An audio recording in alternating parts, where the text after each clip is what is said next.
No worries. All right, the Gold Stars are into the grand final. With me is their head coach, Gavin Lloyd. How are you, mate? Yeah, good, thanks. How's the week been so far? Pretty good. We got training in tonight for the first time second time since we've come back from the semi-finals. But the girls are all pretty excited, so we're going to have a little bit of fun with training tonight, leading up to the grand final.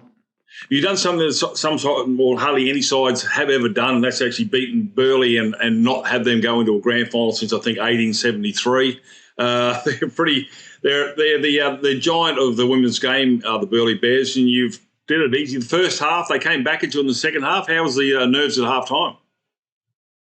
Half time I just sort of said to them, girls, we've really got them on the ropes. Let's just forget about the scoreline and keep putting the pressure on scoreboard.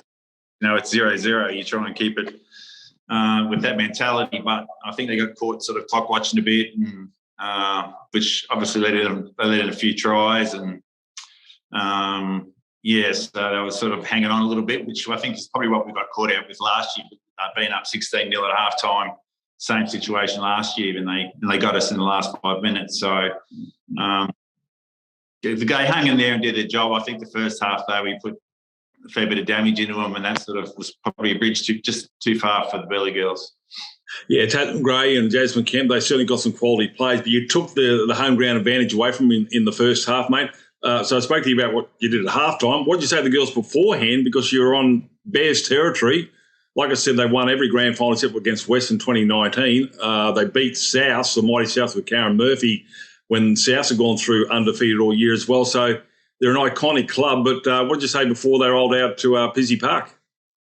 I just told the girls that the way we've been going, we just need to make sure that we're in control. Even though we're at Burleigh, we control defence, we control attack, and not to think about last year's result. Just keep talking ourselves that we're a better side and we're in control. And I think that sort of message the girls got through. And I think probably defending a few sets early on and not letting them score put a lot of confidence in the girls early as well. Yeah, defensively, that's what you wanted. Speaking about defence, the last time you actually played the Capras was a tight affair, wasn't it? It's a low-scoring match, and it was just a slugfest.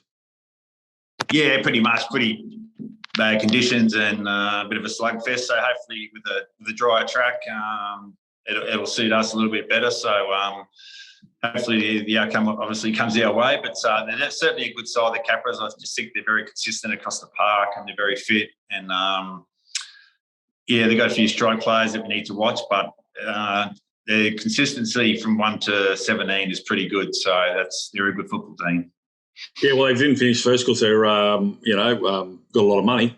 They did it the hard way. But they lost the game before, the final round game, which I'm sure that Amanda Ole might have thought was a good thing, which probably shook them up, and they were too strong against Wynnum Manly. But they know they can take you out. It's going to be tough. Count 2 p.m. They got firepower everywhere. How do you stop these guys? It's a good question. I think we just need to define each girl and what their job is and what their role is. If we can shut down a couple of their, like Tamika Upton and Mariah Stewart, who are two good players and Panika Rapiri that sort of control the team. If we can shut them down, put a lot of pressure on them, I think that'll go a long way to slow them down anyway. How much is Romy Teasdale's experience come into play here, mate? She's obviously a quality player, played for West Brisbane Panthers here last year or the year before as well, so she's a bit of a journeyman, but she's come back to you. Wealth of experience, mate. She's going to be probably your go-to to get this win. Yeah, well, she was the GRLW Player of the Year last year in fullback, so we've had a position change, obviously, with her going into the back row, and she's done a really good job there. She's taken it on board and she has a massive influence over the team, being the team captain as well. But she knows when to say the right things and has a great understanding of the game. So she helps the girls a lot on the field as well. All right. How are your nerves, mate? I'm nervous. I'll bet. Yeah, it's the Gold Stars has only been around for a few years, and I know it's a pathway for us, hopefully, to get in the NRLW. But I think the girls see it as it's going to be a short piece of history, but it'd be good to walk away with being the winners from a Cowboys point of view. We've got the sport of the club and that kind of thing. It'd be nice to have a bit of history hanging on the wall from the Gold Stars before we start our RLW season next year.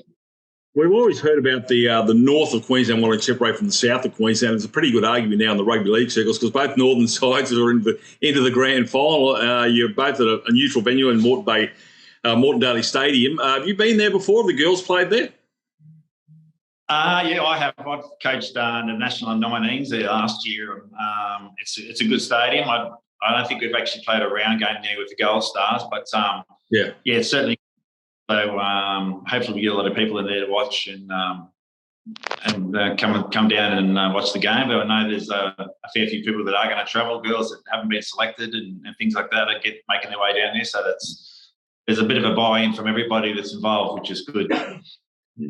Well, interesting enough, there's still an Origin series to come up, and there's obviously some more NRLW, so there's certainly some players that are going to be looked at in what's going to be the showcase of the B&B Premiership. Gavin Lloyd, all the best, mate. I'm looking at you right now. I'd like to get a photo of you at the start of the year and a photo of you now. We'll see if you actually stressed out anymore, if you aged at all over the last 8 weeks, but you'll say no. But I don't know why you'd be a coach. I've got a coach over here to the left of me, and he's 24, but he's actually 45 to look at. Still good sorted, Dragons. But, mate, congratulations. You're the coach. You've got your side in the grand final. Enjoy the week. Thanks for your time on Queensland League scene, mate. We wish you all the best, and hopefully it's a real nail-biter, and we'll see if we can't get a few more stress lines on that face.